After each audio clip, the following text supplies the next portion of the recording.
Cream ஆதித்யாய சோமாய மங்களாய புதாய குரு சுக்ர சனிப்பியச்ச ராகவே கேதவே நமக. உலகை கட்டி காக்கும் பரமேஸ்வரன் பார்வதியின் திருவருளால் அனைவரும் நலமுடன் வாழ அந்த எல்லாம் வல்ல இறைவனை வணங்கி நேயர்கள் அனைவருக்கும் எனது அன்பான வணக்கங்களை தெரிவித்துக் கொள்கின்றேன். இன்றைய பதிவிலே நாம் பார்க்க இருப்பது பிப்ரவரி மாதத்திற்கான ராசி பலன்கள். முதலில் கிரகங்களின் நிலைகளை பற்றி பார்க்கலாம். பிப்ரவரி மாதம் 1ஆம் தேதி வாக்கிய பஞ்சாங்கத்தின்படி கிரகங்களுடைய நிலைகள். மிதுன ராசியிலே குரு பகவான் பயணம் செய்து கொண்டிருக்கிறார். சிம்ம ராசியிலே கேது பகவான் பயணம் செய்து கொண்டிருக்கிறார். மகர ராசியிலே சுக்கிர பகவான், சூரிய பகவான், செவ்வாய் பகவான் 3 கிரகங்கள் பயணம் செய்து கொண்டிருக்கிறார்கள். கும்ப ராசியிலே புதன் பகவான், சனி பகவான், ராகு பகவான் 3 கிரகங்கள் பயணம் செய்து கொண்டிருக்கிறார்கள். இம்மாதம் 3 கிரகங்கள் இடப்பெயர்ச்சி ஆகின்றன. பிப்ரவரி மாதம் 7ஆம் தேதி மகர ராசியில் பயணம் செய்து கொண்டிருக்கின்ற சுக்கிர பகவான் கும்பராசிக்கு இடப்பெயர்ச்சி ஆகிறார். பிப்ரவரி மாதம் 13ஆம் தேதி மகர ராசியிலே பயணம் செய்து கொண்டிருக்கின்ற சூரிய பகவான் கும்பராசிக்கு இடப்பெயர்ச்சி ஆகிறார். பிப்ரவரி மாதம் 21ஆம் தேதி மகர ராசியிலே பயணம் செய்து கொண்டிருக்கின்ற செவ்வாய் பகவான் கும்பராசிக்கு இடப்பெயர்ச்சி ஆகிறார். நான் கூறக்கூடிய பலன்கள் அனைத்தும் வாக்கிய பஞ்சாங்கத்தின்படி கோச்சார ரீதியான உலக மக்கள் அனைவருக்குமான பொது பலன்கள். உங்களுடைய சுய சாதகத்தில் கிரகங்கள் இருந்த நிலைமையும் தற்போது நடக்கக்கூடிய தசாபுத்தியும் கணக்கில் எடுத்துக்கொண்டு பலன்கள் எடுக்கும் போதுதான் துல்லியமான பலன்களை எடுக்க முடியும். உங்களுக்கு துல்லியமான பலன்கள் நீங்கள் தெரிந்து கொள்ள விரும்பினால் உங்களுடைய பெயர், பிறந்த தேதி, பிறந்த நேரம், பிறந்த ஊர் ஆகியவற்றை எனது வாட்ஸ்அப் எண்ணிற்கு அனுப்பி வைத்து பலன்களை தெரிந்து கொள்ளலாம். உரிய கட்டணம் செலுத்தி வாருங்கள் ராசிக்குள் போகலாம். 1ஆம் தேதி ராதன் சந்திர பகவான் பயணம் செய்து கொண்டிருப்பதும் தொழில் ஸ்தானாதிபதியுமான செவ்வாய் பகவான் உச்ச பலத்தோடு இருந்து பார்வையிடுவதாலும் செயல்பாடுகளில் வேகம் நிறைந்திருக்கும். செயலையும் திட்டமிட்டபடி செய்து முடிப்பீர்கள். பாகிஸ்தானத்திலே கேது பகவான் பயணம் செய்து கொண்டிருப்பதும் தனங்குடும்ப பாகிஸ்தானத்தை சனி பகவானும் ராகு பகவானும் பார்வையிடுவதாலும் கொண்டிருந்த இடங்களிலிருந்து பண வரவுகள் கிடைப்பதற்கு சிறிது காலதாமதமாகலாம். ஒருவருக்கொருவர் அனுசரித்து போவது நல்லது. ஸ்தானத்திலே எந்தவித கிரகங்களும் இல்லை. தைரிய வீரிய ஸ்தானாதிபதி அஷ்டமஸ்தானத்திலே பயணம் செய்து கொண்டிருப்பதால் சகோதரருடன் அனுசரித்து போவது நல்லது. இல்லையில் உங்களுக்குள் மன வருத்தம் ஏற்படும்.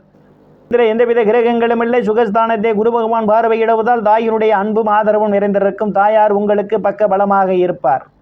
படிக்கக்கூடிய மாணவ மாணவிகள் எல்லாம் படிப்பிலே சிறந்து விளங்குவார்கள். ஆசிரியருடைய நன்மதிப்பையும் பாராட்டையும் பெறுவார்கள். வாகனம் வாங்க நினைப்பவர்கள் ஆசையெல்லாம் முழுமையாக பூர்த்தியாகும். அவளுக்கு ஆதாயம் உண்டு. ரியல் எஸ்டேட் நடத்துபவர்களுக்கெல்லாம் இது ஒரு பொன்னான காலமாகும். வாய் உண்டு. செய்து கொண்டிருப்பவர்களுக்கெல்லாம் விவசாயத்திலே நல்ல முன்னேற்றம் உண்டு. பொருள்களுக்கெல்லாம் கூடுதல் இதுவரை இருந்து வந்த மனக்கசப்புகள் எல்லாம் மாறி நல்ல நட்புணர்வு ஏற்படும். இதில் எந்தவித கிரகங்களும் இல்லை. புத்திரஸ்தானத்தை சனி பார்வையிடுவதால் அனுசரித்து போவது நல்லது. குழந்தைகள் விஷயத்தில் கூடுதல் கவனம் எடுத்துக்கொள்ள வேண்டும். சத்துருஸ்தானத்தில் எந்தவித கிரகங்களும் இல்லை. ருணரோக சத்துரு ஸ்தானாதிபதி குரு பார்வையிடுவதால் வங்கி மற்றும் நிதி நிறுவனங்களில் கடனுக்காக விண்ணப்பித்திருந்தால் உங்களுக்கு எளிய முறையில் கடன் கிடைக்கும். பணியாளருடைய அன்பும் ஆதரவும் நிறைந்திருக்கும். அவர்களால் அனுகூலமான பலன்கள் உண்டு. இம்மாதம் 7ஆம் தேதி வரை சுக்கிர பயணம் செய்து கொண்டிருப்பதும் ஸ்தானாதிபதி சூரிய பகவான் 13ஆம் தேதி வரை பயணம் செய்து கொண்டிருப்பதும் 21ஆம் தேதி வரை உச்சபலத்தோடு பயணம் செய்து கொண்டிருப்பதாலும் முற்பகுதியிலே இடையே ஒரு அந்யோன்யம் நிகழும். நாம் கருத்து வேறுபாடு காரணமாக பிரிந்தவர்களெல்லாம் ஒன்று சேர்வதற்கான ஒரு சூழல் உண்டு. பிற்பகுதியிலே இடையிலே ஒருவருக்கொருவர் அனுசரித்து போவது நல்லது. இல்லையில் உங்களுக்குள் மன வருத்தம் ஏற்படும். சனி பகவான் ஆட்சி வல்லத்தோடு பயணம் செய்து கொண்டிருப்பதால் அடுத்த ஒரு பிரச்சனையில் தலையிடுவதை தவிர்த்துக் கொள்வது நல்லது. இல்லையில் உங்களுக்கு மன உளைச்சல்கள் ஏற்படும். இதில் எந்தவித கிரகங்களும் இல்லை. பாக்யாதிபதி குரு பகவான் விரயஸ்தானத்திலே பயணம் செய்து கொண்டிருப்பதால் தந்தையுடன் அனுசரித்து போக வேண்டும். இல்லையில் உங்களுக்கும் தந்தைக்கும் இடையே கருத்து மோதல்கள் ஏற்படும். இதற்காக முயற்சி செய்து கொண்டிருப்பவர்களுக்கு வெளிநாடு செல்வதற்கான வாய்ப்புகளும் உண்டு. போய் வருவதற்காக திட்டமிட்டு கொண்டிருப்பவர்களுக்கு சிறிது தடைகள் ஏற்படலாம். எந்தவித கிரகங்களும் இல்லை. தொழில் காரகன் பார்வையிடுவதாலும் செவ்வாயினுடைய பார்வையும் தொழில் ஸ்தானத்திலே விடுவதாலும் இதற்கெல்லாம் அவரவர் தகுதிக்கேற்றவாறு வேலைகள் கிடைக்கும். ஏற்கனவே இருப்பவர்களுக்கு பதவி உயர்வு பாராட்டு கிடைக்கும். அவர்களுக்கு அரசியலில் நல்ல முன்னேற்றமும் உயர் பொறுப்புகளும் உண்டு. கூடிய தொழிலிலே இரட்டிப்பான வருவாய் உண்டு. இதில் எந்தவித கிரகங்களும் இல்லை. லாபஸ்தானத்தை லாபாதிபதி சுக்கிர பகவான் இம்மாதம் 7ஆம் தேதி வரை ஸ்தானத்திலும் பயணம் செய்வதால் முற்பகுதியிலே அன்பும் ஆதரவும் உங்களுக்கு நிறைந்திருக்கும். அவர்களால் அனுகூலமான பலன்கள் உண்டு. ஆனால் இம்மாதத்தினுடைய பிற்பகுதியிலே மூத்த சகோதரன் அனுசரித்து போவது நல்லது. இல்லையில் உங்களுக்குள் மன வருத்தம் ஏற்படும்.